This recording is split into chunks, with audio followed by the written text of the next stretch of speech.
Hello friends मु स्वागत करुच्ची मो यूट्यूब चैनल जीके जीएस भाई वासुदेव। आज क्लास रे आमे पढ़िया जाऊे ओडिया टॉपिक रो ओडिया व्याकरण रो गोटे टॉपिक जहाँकि होची रूढ़ी। आपण मान तो जानिथिबे रूढ़ी बा लोकवाणी एग्जाम रे बारंबार आसुची एवं जहाँकि गोटे इम्पोर्टेंट टॉपिक सब बेले रहूची। तेणु यही क्लास टी आपण मानकर आगु आसुଥିବା विभिन्न स्टेट कॉम्पिटिटिव एग्जाम जथा आरआई एआरआई अमीन अंगनवाड़ी सुपरवाइजर यही सबू एग्जाम गुड़िक निहाती भाव में गुरुत्वपूर्ण रहिबो एवं मार्क एग्जाम रे मार्क फेचिंग करइबो। तेणु वीडियोटी को प्रथम ओरु शेष पर्यंत देखंतु। जदि वीडियोटी आपण मानक पई हेल्पफुल होइथाय तेबे निश्चित भाव में आपण सांग मानक सहित शेयर करेंगे, लाइक करेंगे एवं गोटे कमेंट करेंगे। एवं जो मैंने चैनल को प्रथम थर विजिट करुँच चैनल टी को सब्सक्राइब कर दिंतु, जहाँद्वारा कि आमर समस्त नोटिफिकेशन प्रथमे आपण पाखे पहुँची पार। तेणु चलतु डेरी नक आज क्लास को स्टार्ट करवा।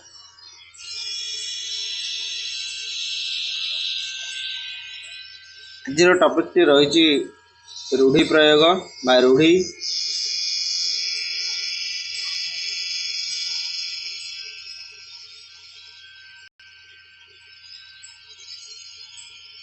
प्रथम जानिबा कौन ना रूढ़ी कौन।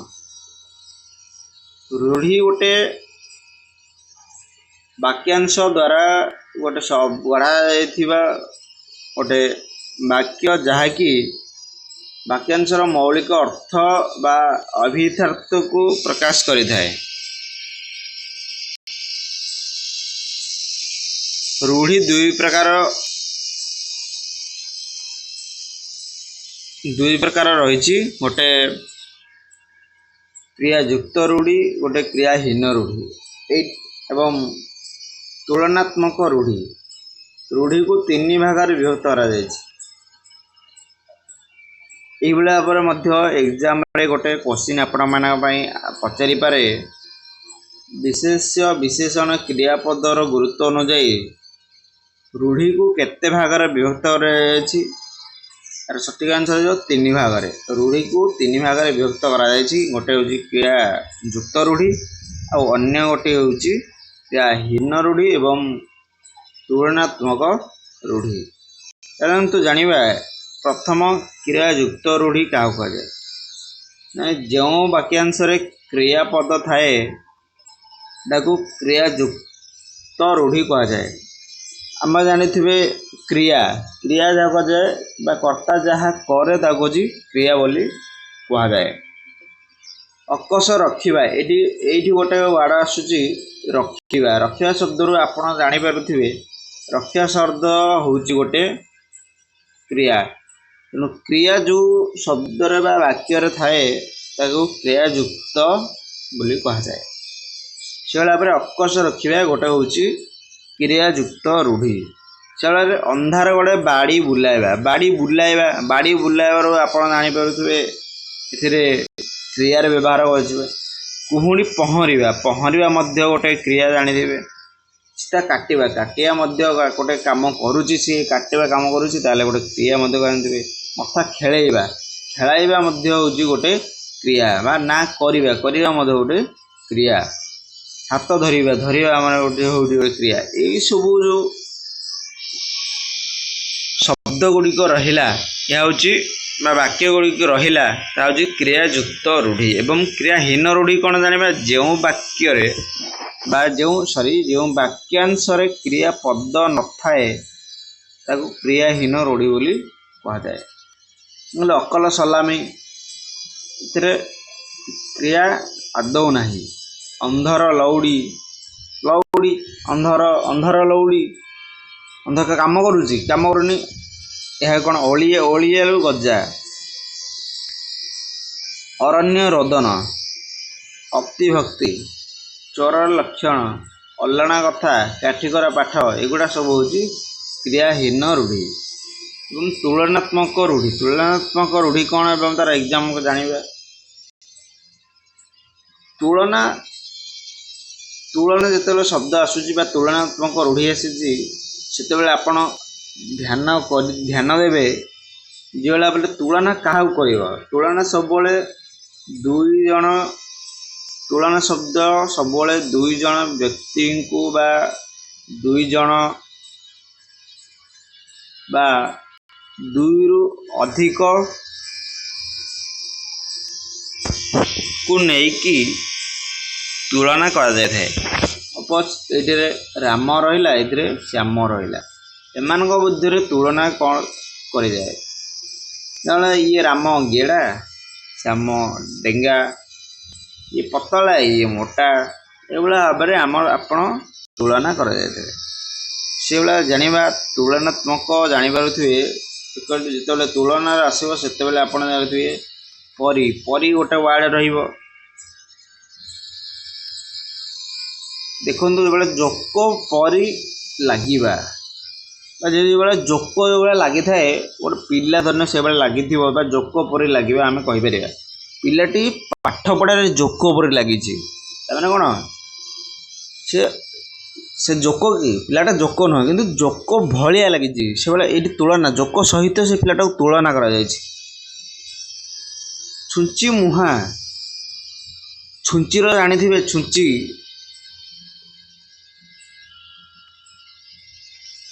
ଛୁଞ୍ଚିର ଯେଉଁଭଳିଆ ଜାଣିଥିବେ ଆପଣ, ଛୁଞ୍ଚିର ମୁନିଆ କ'ଣ ଗୋଜିଆ। ଛୁଞ୍ଚି ମୁହାଁ ମାନେ ଯେଉଁ ପିଲାର ବା ଲୋକର ମୁହଁ ଛୁଞ୍ଚି ଭଳିଆ ବା ପତଳା ମୁନିଆ ରହିଥାଏ, ସେୟା କୁହାଯାଏ ଛୁଞ୍ଚି ମୁହାଁ।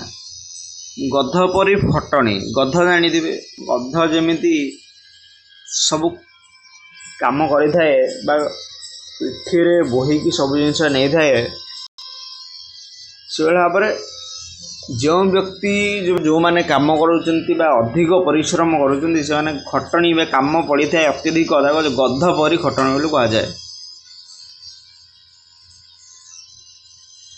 ଘୋଡ଼ା ମୁହାଁ, ଯାହା ଗୋଟେ ଘୋଡ଼ା ପରି ଦେଖାଯାଏ ବା ଏଇଠି ତାକୁ ଘୋଡ଼ା ମୁହାଁ ବୋଲି କୁହାଯାଏ ବା ଘୋଡ଼ା ସହିତ ତାକୁ ତୁଳନା କରାଯାଏ। ନେକ୍ସଟ ଚାଲନ୍ତୁ ଜାଣିବା କିଛି ରୂଢ଼ି ଯାକୁ ଆପଣ ବାରମ୍ବାର ପଢ଼ନ୍ତୁ ଏବଂ ମନେ ରଖନ୍ତୁ ଏବଂ ଏକ୍ଜାମରେ ଫୁଲ୍ ମାର୍କ ଆଣନ୍ତୁ। ଚାଲନ୍ତୁ ଜାଣିବା କିଛିଟା ଆମର ପ୍ରଥମ କ୍ରିୟାଯୁକ୍ତ ରୂଢ଼ି। କ୍ରିୟାଯୁକ୍ତ ରୂଢ଼ି ଯାହାକି ପ୍ରଥମ ହେଉଛି ଅକଷ ରଖିବା ବା ଅହନ୍ତା ରଖିବାର ଅର୍ଥ ହେଉଛି ରାଗ ରଖିବା। ଅକଲ ଶିଖେଇବା ବା ଉଚିତ ଶିକ୍ଷା ଦେବା, ତାର ଅର୍ଥ ହେଉଛି ବନ୍ଧୁ ଅପେକ୍ଷା କର। ଅକଲ ଶିଖେଇବା ଅର୍ଥ ହେଉଛି ଉଚିତ ଶିକ୍ଷା ଦେବା। ନେକ୍ସଟ ଅଗ୍ନିଶର୍ମ ହେବା, ଅଗ୍ନିଶର୍ମ ଅର୍ଥ ହେଉଛି ଖୁବ୍ ରାଗିଯିବା। ଅଠାକାଠିରେ ପଡ଼ିବା ମାନେ ହେଉଛି ଅସୁବିଧାରେ ପଡ଼ିବା। ଅଠାକାଠିରେ ପକାଇବା, ଜଣେ ଅନ୍ୟ ଜଣକୁ ବିପଦରେ ପକାଉଛି ବା ଏହାର ଅର୍ଥ ହେଉଛି ବିପଦରେ ପକାଇବା। ଅଠା ବୋଳିବା, ଅଠା ବୋଳିବାର ଅର୍ଥ ହେଉଛି ଦୋଷ ଦେବା। ଅର୍ଦ୍ଧଚନ୍ଦ୍ର ଦେବା ବା ତଣ୍ଟିଆ ଦେବା। ନେକ୍ସଟ ଅନ୍ଧ ଦେଶରେ ଦର୍ପଣ ବିକିବା, ଏହାର ଅର୍ଥ ହେଉଛି ମୂର୍ଖ ନିକଟରେ ଜ୍ଞାନ ଚର୍ଚ୍ଚା କରିବା। ଅନ୍ଧକୁ ଯେଉଁଭଳି ଭାବରେ ଦର୍ପଣ ଦେଖାଇଲେ ସେ ତାର ମୁଖ ବା ମୁହଁ ଦେଖିପାରିବ ନାହିଁ, ସେଭଳି ଭାବରେ ଯଦି ଆମେ ଗୋଟେ ମୂର୍ଖ ଆଗରେ ଯଦି ଜ୍ଞାନ ଚର୍ଚ୍ଚା କରିବା ତାର ଭ୍ୟାଲୁ ହିଁ କିଛି ନାହିଁ। ଅନ୍ଧ ସହିତ ଆମେ ତାକୁ ତୁଳନା କରିପାରିବା ଯେ ମୂର୍ଖ ନିକଟରେ ଜ୍ଞାନ ଚର୍ଚ୍ଚା କରିବା। ଅନ୍ଧାରକୁ ଟେକା ପକାଇବା, ଅନ୍ଧାରକୁ ଯେଉଁଭଳି ଟେକା ପକାଇବା, ସପୋଜ ଗୋଟେ ରୁମ୍ରେ ଗୋଟେ ଜିନିଷ ମାଠିଆଟିଏ ଥୁଆ ହେଉଛି, ତୁମକୁ କହିବ ସେ ମାଠିଆଟିକୁ ତୁମେ ଟେକା ପକାଇ ଭାଙ୍ଗ। ଘରଟା ଫୁଲ୍ ଅନ୍ଧାର ଅଛି, ତୁମେ ତ ଦେଖିପାରିବନି, ତେଣୁ ଅଚାନକ ପକାଇଦେବ, ତାହେଲେ କ'ଣ ତ ଗୋଟେ ଅନୁମାନ କରିକି ମାରିଛ। ସେଭଳି ଭାବରେ ଏହାର ଅର୍ଥ ହେଉଛି ଗୋଟେ ଅନୁମାନ କରିକି କହିବା। गोटे कथा ना ओडिया तुम ऑप्शन दे तुम अंधार को टेका पकई अनुमान करके गोटे मारदेव मारू मारू आंसर ठीक हो भाव में अंधार रे बाड़ी बुलावा अंधार रे बाड़ी बुला अर्थ होची अनिश्चित भाव में कार्य करवा अंटा भिड़वार हूँ कौन सी कार्य साहस बांधिबा अंटा भांगिबार हूँ दुर्बल बा असहाय होगा। नेक्स्ट अर्थ श्राद्ध करवा हूँ अर्थ अपव्यय करवा।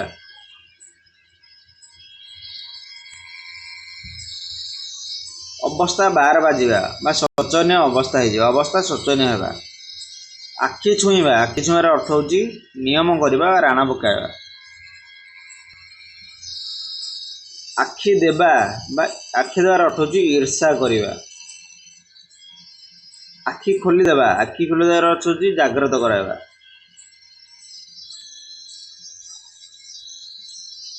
आखि देखाइबा माने डरइबा। आखि पकाइबार अर्थ कौन हो ना लोभ करवा। आखि पानी आखिरे मरिबा यार अर्थ हूँ अपेक्षा करी निराश हवा।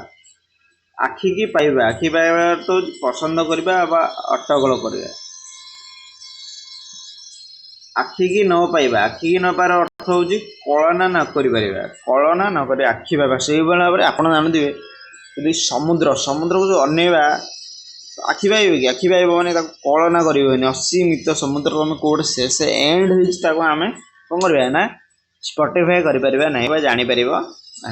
तो आखि बुझा अर्थ कौन हो आखि बुझी जानते आप जदि जड़े वृद्ध लोक थे परिणत बयस से पहुँची जाए आम यदि सी मृत्यु घटला ताले आम जानवे ना से आखि बुझीदे माने कौन मरीजा।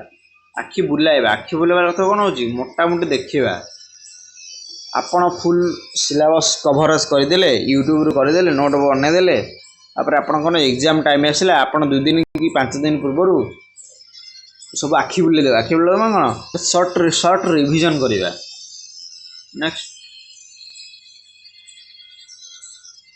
आखि मार अर्थ कौन आखि मार अर्थ हूँ इशारा देवा। नेक्स्ट आखि रखार अर्थ हूँ लक्ष्य रखा। आखि जुलुजुलिया पक बाहर आखि जुलुजुलिया पक हूँ हत ज्ञान होगा। आखि खोसियार अर्थ हूँ कौन आखि खोसियार अर्थ हूँ विस्मित होगा। नेक्स्ट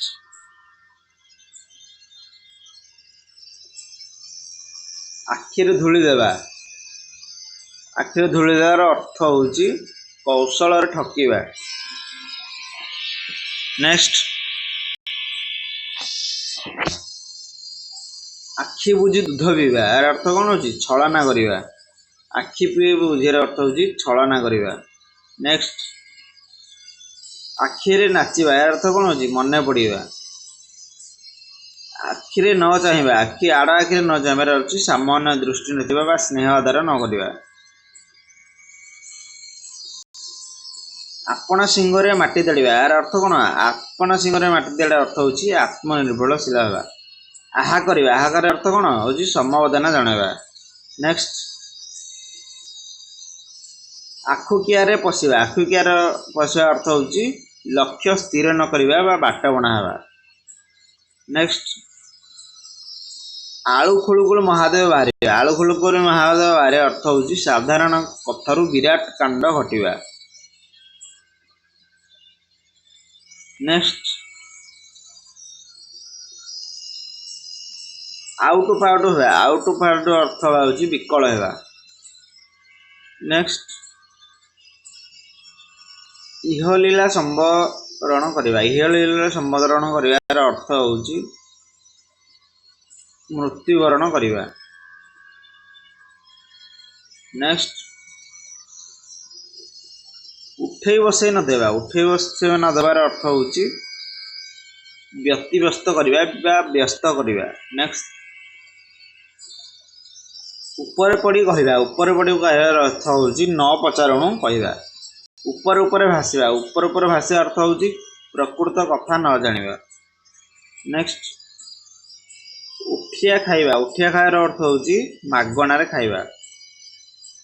उड़ंता चढ़ाईर पर गणिबा, यार अर्थ होउची अति चतुर।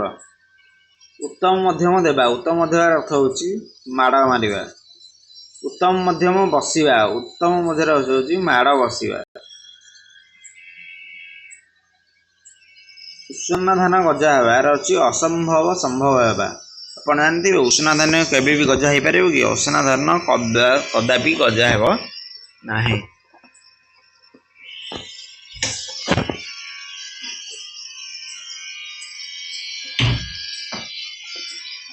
नेक्स्ट जानिबा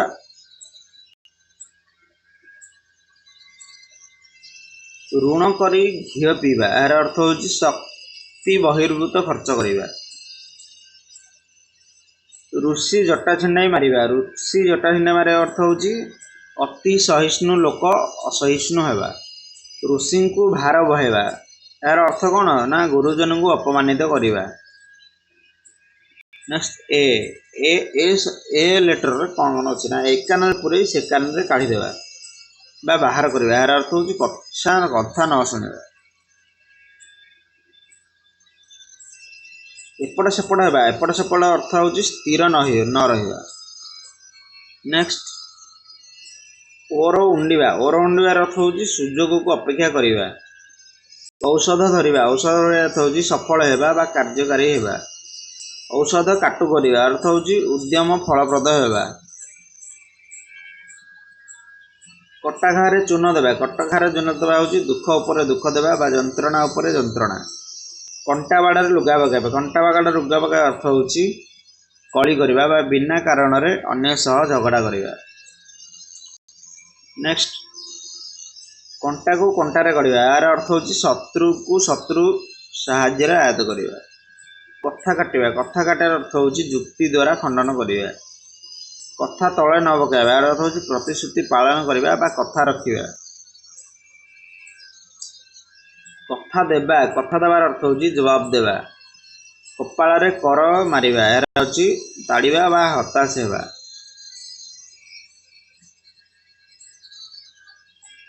कपाल फाटिबा, कपाल फाटिबार अर्थ होउची सर्वनाश हेबा बा दुर्दशाग्रस्त हेबा। कपाल फिटिबा, कपाल फिटिबार अर्थ होउची सुदिन आसीबा बा भल दिन आसीबा। कला काना बुलाइबा, कला काना अर्थ होउची सर्वस्व लुटि नेबा बा सर्वनाश करिबा। कला काठ पड़िबा, कला काठ पड़िबा अर्थ होउची मलिन दिसिबा बा कला पड़ी जिबा। कला को धला करिबा, कला को धला करे अर्थ होउची भूल को ठीक भाबे प्रमाणित करिबा। काठ होई जिबा, काठ जरा होउची बा जड़ पाली दिबा, यार अर्थ होउची कातर हेबा। नेक्स्ट कान डेरी सुनिबा, कान डेरी सुनिबार अर्थ होउची अन्यर कथावार्ता लुचि शुणिबा। नेक्स्ट कान रे हाथ देबा, कान रे हाथ देबा अर्थ होउची विस्मय प्रकाश करिबा मा कथा न सुनिबा। काम रे हाथ देबा, काम रे हाथ देबार अर्थ होउची कार्य आरंभ करिबा, कार्य आरंभ करिबा। कुटा खंडक दिखंड न करिबा, यार होउची परिश्रम कातर देबा अलसामी करिबा बा अलसुआ। कुहुड़ी पहरिबा अर्थ होउची वृथा परिश्रम करिबा। कूलरे लागिया, कूलरे लागिया अर्थ होउची आश्रा पाइबा। केरांडी गुंथि शेउल धरिबा, यार अर्थ होउची सामान्य व्यय बहुत लाभ करिबा। भद्र लोकों को निमंत्रण करिसंती बा होउची कंबळरू बाळ बाछिबा, यार अर्थ होउची वृथा परिश्रम करिबा। कंबळरू बाळ बाछिबा अर्थ भी मध्य वृथा परिश्रम करिबा। खड़ू छुईबा, खड़ी छुईबार अर्थ होउची कोन विद्या आरंभ करिबा, विद्या आरंभ करिबा। खंडा धार रे चलिबा, यार होउची कोन ना अति सावधान रे चलिबा बा ठीक बाटरे जिबा। खाइबा पतर रे धूଳି देबा, यार अर्थ होउची जीविका रे बाधा देबा। खाल खोलिबा, खाल खोलिबार अर्थ होउची षडयंत्र करिबा, विपद सृष्टि करिबा। नेक्स्ट खाल रे पकाइबा, खाल रे पकाइबा अर्थ कोन होउची विपद रे पकाइबा। खियो काढिबा, खियो काढिबार अर्थ होउची दोष बाछिबा बा कथा को दोष खांटी दोष खोजिबा। खुंटा देबा, खुंटा देबार अर्थ कोन होउची निंदा देबा। गाँव गाँव हेबा, गाँव गाँव अर्थ कोन होउची विरक्त सबळे हेबा। ଗାଲରେ ହାତ ଦେବା, ଗାଲରେ ଦେବା ଅର୍ଥ ହେଉଛି ଚିନ୍ତା କରିବା। ନେକ୍ସଟ ଗୁଜୁରାଣ ମେଣ୍ଟାଇବା, ଗୁଜୁରାଣ ମେଣ୍ଟାଇବାର ଅର୍ଥ ହେଉଛି କଷ୍ଟେ ମଷ୍ଟେ ଚଳିବା। ଗୁମ୍ ମାରି ବସିବା, ଗୁମ୍ ମାରି ଅର୍ଥ ହେଉଛି ଚୁପ୍ ହୋଇ ବା ମନ ମାରି ବସିବା। ନେକ୍ସଟ ଜାଣିବା ଗୁମର ଫିଟିବା, ଗୁମର ଫିଟିବା ଅର୍ଥ ହେଉଛି କ'ଣ? ରହସ୍ୟ ଖୋଲିଯିବା। ଗୋଡ଼ ଟାଣିବା, ଗୋଡ଼ ଟାଣିବାର ଅର୍ଥ ହେଉଛି ଈର୍ଷାରେ କ୍ଷତି କରିବା। ନେକ୍ସଟ ଗୋଡ଼ ଟେକି ବସିବା, ଗୋଡ଼ ଟେକି ବସିବାର ଅର୍ଥ ହେଉଛି ପ୍ରସ୍ତୁତ ହୋଇ ରହିବା। ଗୋଡ଼ରୁ ପାଣି ମରିବା, ଗୋଡ଼ରୁ ପାଣି ମରିବାର ଅର୍ଥ ହେଉଛି ଥକିଯିବା ବା କ୍ଳାନ୍ତ ହେବା ବା ହାଲିଆ ହେବା। ନେକ୍ସଟ ଗୋଡ଼ ତଳେ ନ ପଡ଼ିବା, ଏହାର ଅର୍ଥ ହେଉଛି ଖୁସିରେ ଅଧୀର ହୋଇଯିବା ବା ଅଧିକ ଖୁସି ହେବା। ଗୋଡ଼ ଧରିବା, ଗୋଡ଼ ଧରିବା ଅର୍ଥ ହେଉଛି ଭୁଲ ସ୍ୱୀକାର କରିବା। ଗୋଡ଼ ହାତ ଧରିବା, ଗୋଡ଼ ହାତ ଧରିବା ଅର୍ଥ ହେଉଛି ନେହୁରା ହେବା ବା ଦୋଷ ସ୍ୱୀକାର କରିବା। ଗୋଡ଼ ବୋଇଲେ ହାତ ବୋଲ କରିବା, ଅତି ଦୁଷ୍ଟ। ଯେଉଁ ଘଣ୍ଟ ଘୋଡ଼ାଇବା, ଘଣ୍ଟ ଘୋଡ଼ାଇବା ଅର୍ଥ ହେଉଛି ଲୁଚାଇବା ବା ରକ୍ଷା କରିବା। ଘଣ୍ଟ ପିଟିବା, ଘଣ୍ଟ ପିଟିବା ଅର୍ଥ ହେଉଛି ପ୍ରଚାର କରିବା। ଘରେ ନ ପଶୁଣୁ ମୁଣ୍ଡରେ ଚାଳ ବାଜିବା, ଏହାର ଅର୍ଥ ହେଉଛି କାର୍ଯ୍ୟ ଆରମ୍ଭ ପୂର୍ବରୁ ବାଧାବିଘ୍ନ। ଚମ୍ପଟ ମାରିବା, ଚମ୍ପଟ ମାରିବାର ଅର୍ଥ ହେଉଛି ଠକି ଦେଇ ଚାଲିଯିବା। ଚଳୁ କରିଦେବା, ଚଳୁ କରିଦେବାର ଅର୍ଥ ହେଉଛି ସବୁ ଶେଷ କରିଦେବା। ଚକ୍ଷୁ କୁଟିବା, ଚଷୁ କୁଟିବା ଅର୍ଥ ହେଉଛି ବୃଥା ପରିଶ୍ରମ କରିବା ବା ଅସାର କଥାରେ ମନ ଦେବା। ଚକ୍ଷୁଶୀଳ ହେବା, ଚକ୍ଷୁଶୀଳ ଅର୍ଥ ହେଉଛି କ'ଣ? ଈର୍ଷାର ପାତ୍ର ହେବା।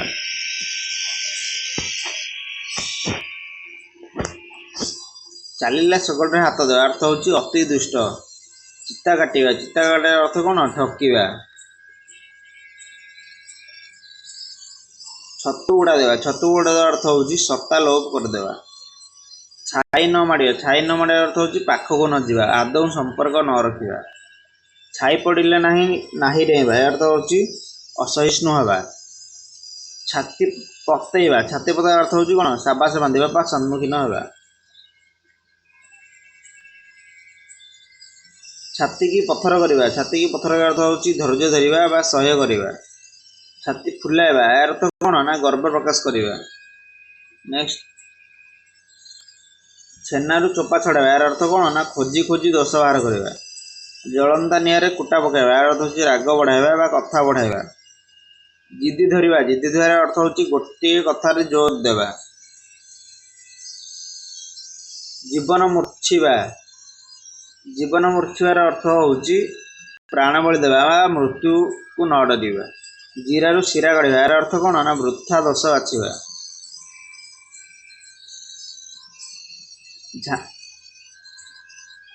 ଝାଙ୍କ ଛଡ଼ାଇ ଦେବା, ଏହାର ଅର୍ଥ ହେଉଛି କ'ଣ? ବ୍ୟତିବ୍ୟସ୍ତ କରିବା। ଝିଣ୍ଟିକା ମାରି ବଣି ପୋଷିବା, ଏହାର ଅର୍ଥ ହେଉଛି ଗରିବଙ୍କୁ ମାରି ଧନୀକୁ ସାହାଯ୍ୟ କରିବା। ଝାଡ଼ି ଛୁଡ଼ି ହୋଇ ବସିବା, ଏହାର ଅର୍ଥ ହେଉଛି ଦାୟିତ୍ୱ ତୁଲାଇ ନିଶ୍ଚିତ ହେବା। ଟହଲ ମାରିବା, ଟହଲ ମାରିବା ଅର୍ଥ କ'ଣ? ନା ଅଯଥାରେ ସମୟ ନଷ୍ଟ କରିବା। ଟାଣ ଭାଙ୍ଗିବା, ଟାଣ ଭାଙ୍ଗିବାର ଅର୍ଥ କ'ଣ? ଗର୍ବ ଭାଙ୍ଗିବା। ଟେକ ରଖିବା, ଟେକ ରଖିବାର ଅର୍ଥ ହେଉଛି ସମ୍ମାନ ରକ୍ଷା କରିବା। ଠାକୁର ଖାଇ ଖଟୁଲି ଖାଇବା, ଏହାର ଅର୍ଥ ହେଉଛି ସବୁ ଆତ୍ମସାତ କରିବା। ଠାସକୁ ମାରିବା, ଏହାର ଅର୍ଥ କ'ଣ ହେଉଛି? ଅନୁମାନ କରି କହିବା।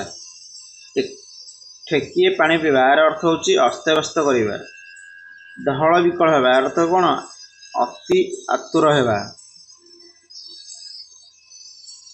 ବିହରେ ବିଲୁଆ ଡେଇଁବା, ଏହାର ଅର୍ଥ ହେଉଛି ଘର ଭାଙ୍ଗିଯିବା ବା ବଂଶ ବୁଡ଼ିଯିବା। ଡେଙ୍ଗୁରା ଦେବା, ଏହାର ଅର୍ଥ କ'ଣ? ପ୍ରଚାର କରିବା। ଢୋଲ ପିଟିବା, ଏହାର ଅର୍ଥ ହେଉଛି ପ୍ରଚାର କରିବା। ତଣ୍ଟି କାଟିବା, ଏହାର ଅର୍ଥ ହେଉଛି କ'ଣ? ଅନିଷ୍ଟ କରିବା। ତଳିତଳାନ୍ତ କରିବା, ଏହାର ଅର୍ଥ ହେଉଛି ସର୍ବନାଶ କରିବା। ତିନି ପାଞ୍ଜିରୁ ଯିବା, ଏହାର ହେଉଛି ଯଶ ହରାଇବା। ତିଳକୁ ତାଳ କରିବା, ଏହାର ଅର୍ଥ ହେଉଛି ଛୋଟକୁ ବଡ଼ କଥାରେ ପରିଣତ କରିବା ବା ତେଲ ମାରିବା, ଏହାର ଅର୍ଥ ହେଉଛି ଖୋସାମତ କରିବା। ଥଇଥାନ କରିବା, ଏହାର ଅର୍ଥ କ'ଣ? ରହିବା ଖାଇବାର ବ୍ୟବସ୍ଥା କରିବା। ଫଳକୂଳ ନ ପାଇବା, ଏହାର ଅର୍ଥ କ'ଣ? କର୍ତ୍ତବ୍ୟ ସ୍ଥିର ନ କରିପାରିବା। ଦୌଡ଼ି ଦେବା, ଏହାର ଅର୍ଥ କ'ଣ? ଆତ୍ମହତ୍ୟା କରିବା। ଦଗା ଦେବା, ଏହାର ଅର୍ଥ କ'ଣ? ଠକିବା, ବିଶ୍ୱାସଘାତ କରିବା। ଦଫା ରଫା କରିବା ଏହାର ଅର୍ଥ ହେଉଛି ସର୍ବଶାନ୍ତ କରିବା। ଦାଉ ସାଧିବା ଏହାର ଅର୍ଥ ହେଉଛି ପ୍ରତିଶୋଧ ନେବା। ଦାନାରେ ଧୂଳି ଦେବା ଏହାର ଅର୍ଥ କ'ଣ? ଜୀବିକାର ମାରିବା।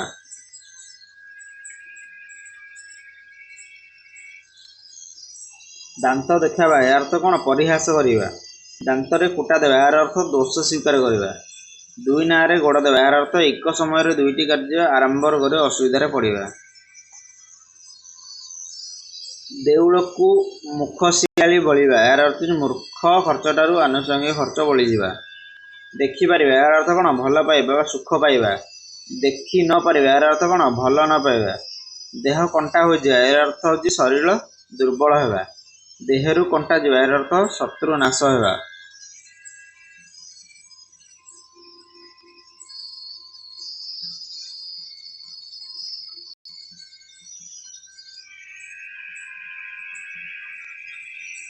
ଚାଲନ୍ତୁ ଆଜି ପାଇଁ ଏତିକି ରଖିବା ଏବଂ ନେକ୍ସଟ କ୍ଲାସ୍ରେ ଆଉ ଗୋଟେ ୟାର ପାର୍ଟ 2 ନେଇକି ଆସିବା, ଯେଉଁଥିରେ ଆମେ ସମ୍ପୂର୍ଣ୍ଣ ରୂଢ଼ିଟିକୁ ସମାପ୍ତ କରିବା। Thank you everyone.